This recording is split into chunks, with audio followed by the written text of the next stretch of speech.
Hello guys, in today's video I will be showing you how to fix Deezer cannot load in problem. So the answer is easy, just go to the settings and then scroll down to the apps section and then go to the search and search Deezer and then go to the storage, and here you will find this clear cache option. Click on it. Now you can go check it if it worked, and if it didn't you can try to restart your phone or turn the Wi-Fi off and on, or the Bluetooth or the airplane mode.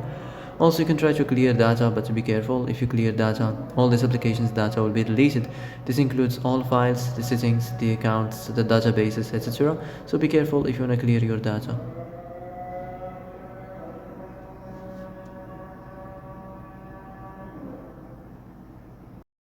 And that's it for today's video. I hope this is the answer you've been looking for.